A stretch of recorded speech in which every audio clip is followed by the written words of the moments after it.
Of course, on this side of the Atlantic, the United States is grappling with a migrant crisis of its own. Protests over the more than 2,000 migrant children separated from their parents are getting louder, but falling on deaf ears. The CBC's Paul Hunter looks at the hardening lines. Free the children now!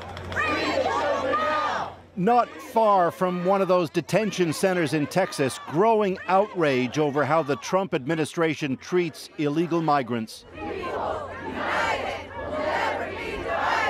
Specifically, children separated from their families after a directive from Donald Trump himself. And people throughout the country, people of every different background, as you can see here, have come together to say that this is not who we should be in the United States of America or anywhere. The images of young people, sometimes in cages, before being taken from their parents, who in turn were to be criminally prosecuted for a crime which, until Trump, was treated as a misdemeanor, has riveted this country. You're going to have a lot of happy people. Trump reversed his directive last week, but for these protesters, it's not enough. What about all those already taken from their families? Some 2,000 children.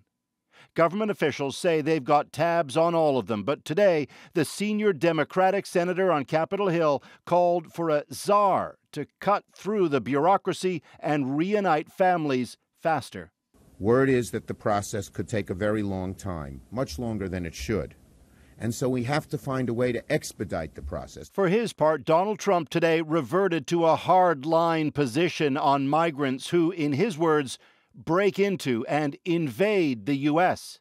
When somebody comes in, he wrote, we must immediately, with no judges or court cases, bring them back from where they came. In other words, set aside constitutionally guaranteed due process. And as he told one-time presidential candidate Mike Huckabee, we have to have the wall. If anything, it shows how much we need the wall. Back at that rally in Texas, a pledge that the real response to Trump will be in the voting booth come the midterm elections in November. Who's on the right side of history? We are! They're angry, Ian, and determined.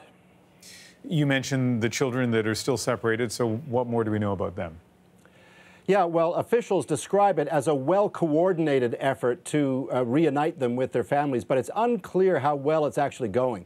And that's why Chuck Schumer wants a czar to oversee it all. I mean, there are reports of migrants being given a phone number to call and sometimes getting through to their kids off in another state somewhere, but sometimes not being able to get through to them at all. Other times they're told they'll get a call back, but that's complicated when the parents themselves are in detention. On top of that, there are other reports of parents being deported without their children, which makes it even more complicated to reunite. In short, Ian, it remains a mess. Okay, Paul, thank you.